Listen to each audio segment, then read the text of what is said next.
Is Terence Bud Crawford number one pound for pound? Terence Crawford says he is. That's what I want to talk about in this video.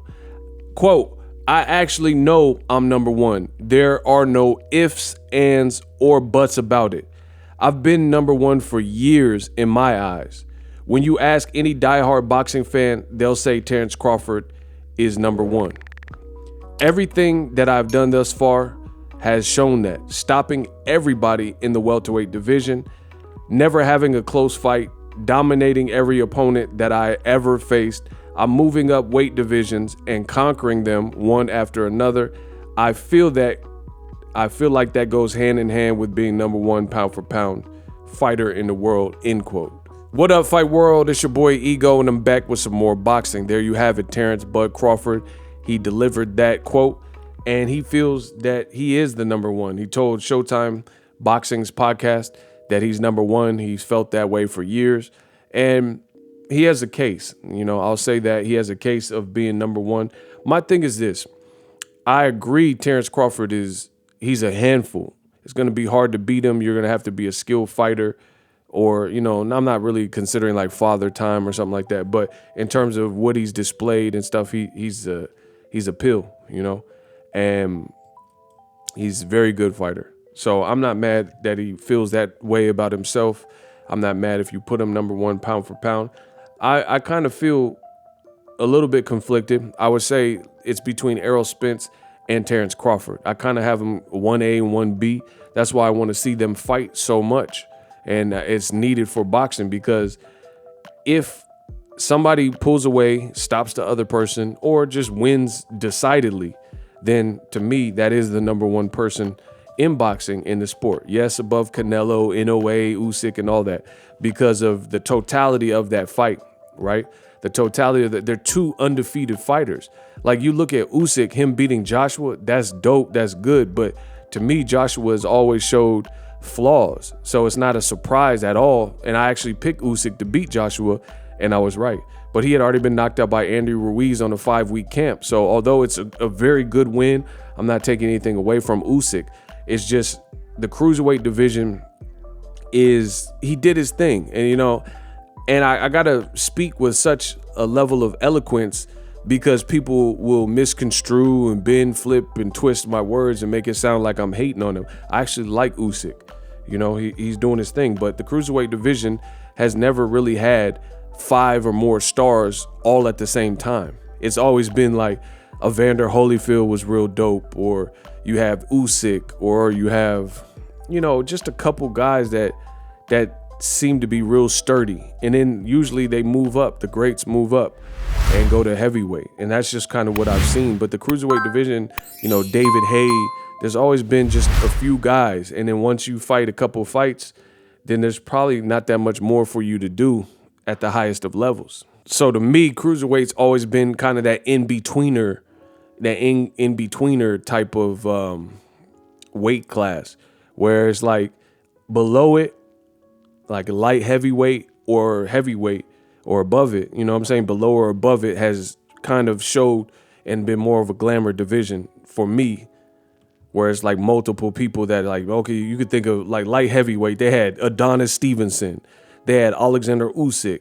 They had Beterbiev, who was just coming up, and Andre Ward and Kovalev. You know what I'm saying? It's just like, that's a lot of hitters in the same division. Or Andre Ward at the Super 6. Look how many great fighters they had at super middleweight. You had Kessler, Arthur Abram, Andre Ward, Darrell. It's just a lot of guys concurrently in that same weight class. So back to Terence Crawford. He has moved up weight classes. I think the biggest hindrance for Terence Crawford's claim, I don't think anyone even doubts the skill. I really don't. I've never met a person that said Crawford can't fight. But based on Crawford and how his partnerships and his team, the way they've moved him, he hasn't been given the names that'll really, really showcase how good he is and what he could do. Like, for example, Crawford knocked out everybody at welterweight. No other welterweight has that on their register. You know what I'm saying? Like, no matter how good they are, like Errol Spence, I think is phenomenal, but he didn't knock out Mikey Garcia. He didn't knock out Sean Porter. He didn't knock out whoever, Danny Garcia, even though he beat them and beat them convincing. I'm not saying that, but that's just what it is. Even Jaron Ennis hasn't fought all of the top dogs yet, but he's 29-0 with 27 knockouts. 27. So he has a 90%. That's pretty high. And even though he's just like kind of getting to the space of his like defining his own, there's certain guys he fought a guy 20-12 named James Winchester that was just tough. So to me, I think that kind of shows that Bud Crawford, when he was with Top Rank and HBO and ESPN, he didn't get all the top fights because it's nearly impossible. It's nearly impossible. Like Wilder has more power than Crawford, right? He has more power than pretty much everyone in boxing, right? But at the end of the day, you're going to get to somebody, Tyson Fury or whoever, Bermane Stiverne in the first fight, that you probably can't knock out. They get hurt, they get knocked out unconscious and stuff like that, but somehow, some way they got back up, right?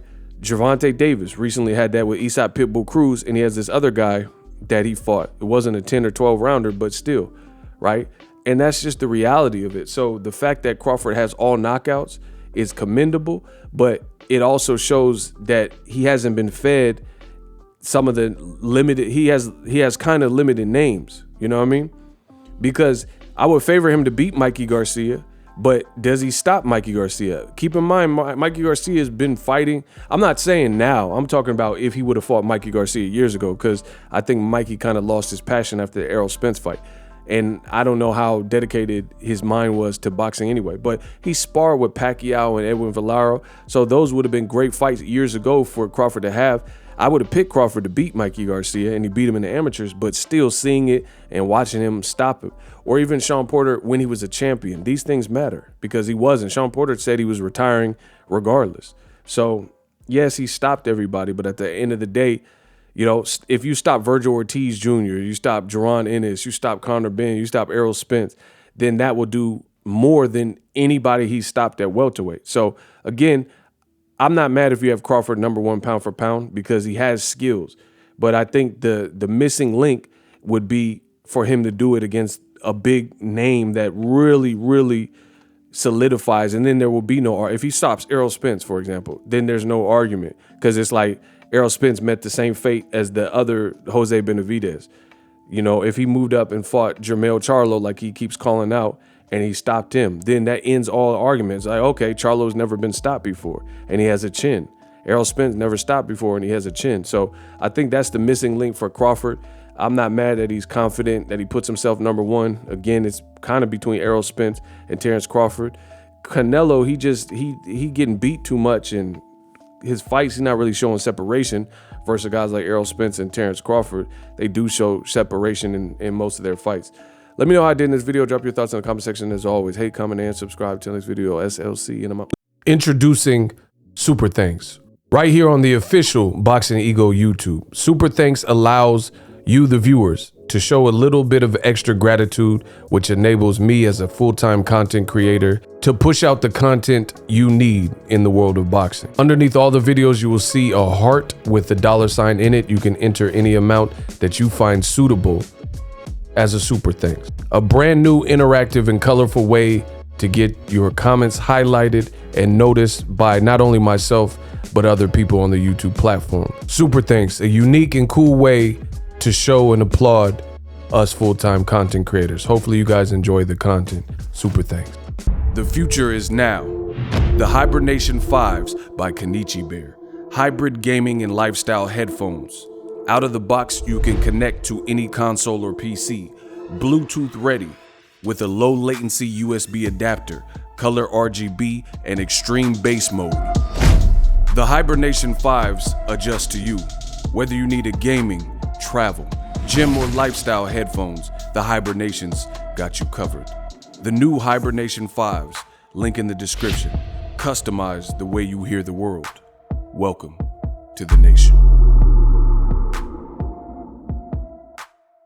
Are you tired of your YouTube videos not getting any views? Well, consider TubeBuddy.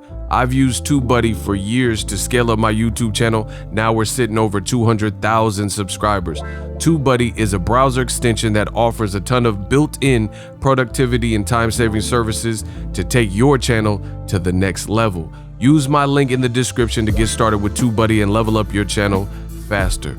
We working.